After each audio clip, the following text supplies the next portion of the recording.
dear students, welcome to all in this class of English.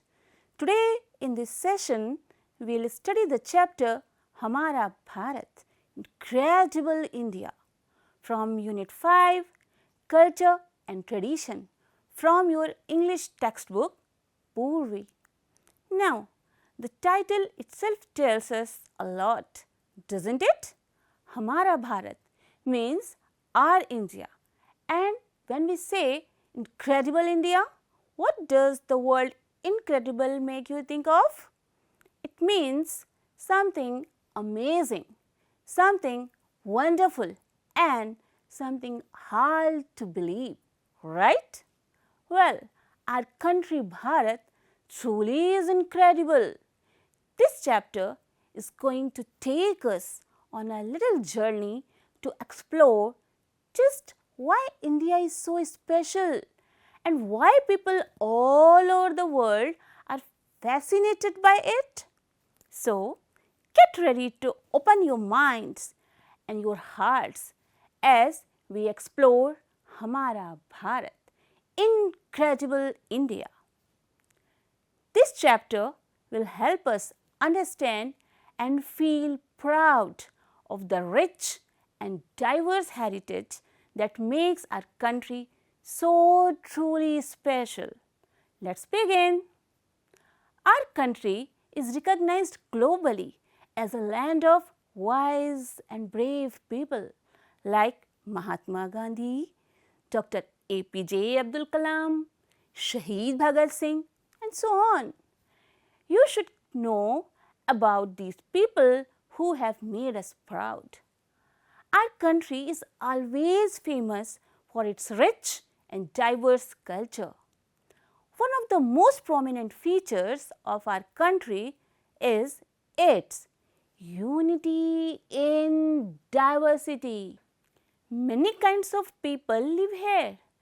They have different customs, they speak different languages, they wear different kinds of clothes, they eat different kinds of food. Despite these differences, they live together peacefully. This is unity in diversity. Not only this, India is also famous for its natural beauty, for its beautiful rivers, lakes, high mountains, green forests, and different kinds of flora and fauna. I'm sure you would have gone to different places in India to visit, and if not, you should surely go and see how beautiful our country is. Students, have you heard about Ek Bharat, Shreshtha Bharat program? I hope that you would have experienced this program in your school. Ek Bharat, Shreshtha Bharat program aims to enhance interaction and promote mutual understanding between people of different states through the concept of state pairing. This is to celebrate the unity in diversity and strengthen the emotional bonds between its citizens.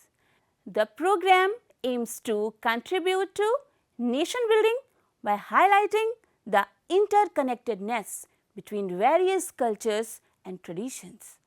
This strengthens the unity of India. Students, in this chapter, there are 4 kids who are meeting each other through video conferencing under Ek Bharat, Shreshtha Bharat program. They are Akansha from Uttarakhand, Priyaranjan from Odisha, Chitra from Kerala and Balmurli from Andhra Pradesh. Each of them are sharing something about their states and their traditional folk art and craft. Let us have a look at them. Akansha tells about Appan, a folk art of Uttarakhand. It is drawn on family functions and festivals, and it is done with white rice flour paste on brick red walls and floors colored with geru. Their designs are very beautiful and mathematical and are based on our cultural traditions and observations of nature. Priyaranjan tells about dhokra, a metal craft of Odisha. It uses the lost wax technique and creates beautiful figurines and objects. Chitra tells about the coconut shell craft of Kerala. In Kerala, the residents make household things like bowls and even jewelry from the coconut shells. It is a biodegradable craft. Bal Murali tells about Kondapalli. It is 400 years old art of making toys.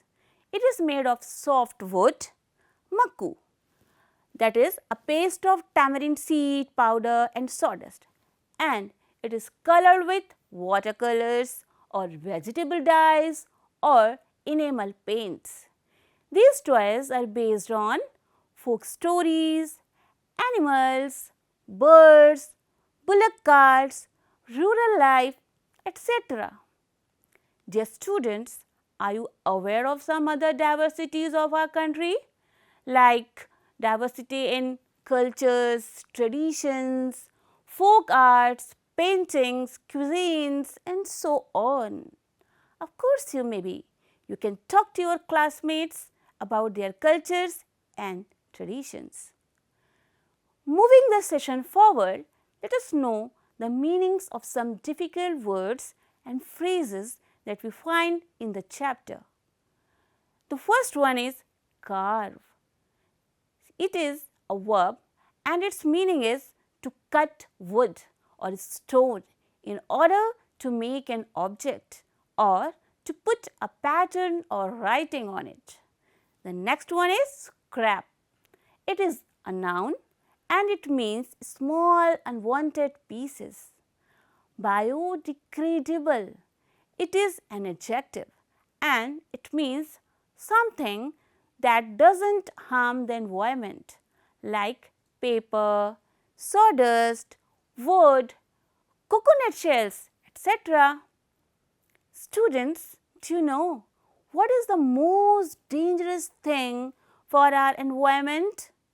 You got it right, plastic. Why?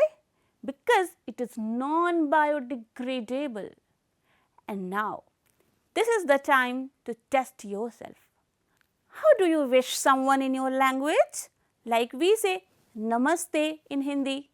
Discuss with your friends. What is special about your state? Find out and tell the children from other states in your class. Students, I have a fun activity for you all. Prepare a biodegradable toy for your younger siblings. Alright children, as we come to the end of our chapter, Hamara Bharat, Incredible India, I hope you all feel a little more connected to and proud to our amazing country. We have seen how India isn't just one thing, but a beautiful tapestry woven into so many different threads, different languages, different customs, different foods and different traditions. Yet, these threads come together to create a strong and vibrant fabric of unity. This unity in diversity is something truly special and something we should all cherish and respect. As young citizens of India, you are the inheritors of this incredible legacy. I encourage you to continue learning about the different aspects of our country, to appreciate its diversity and to contribute to its unity. Let's always remember and celebrate that we are all part of this incredible land called India. So, keep exploring and appreciating all that makes our country incredible. With this note, I wrap up this session. See you in the next class. Till then, goodbye and Jai Hind.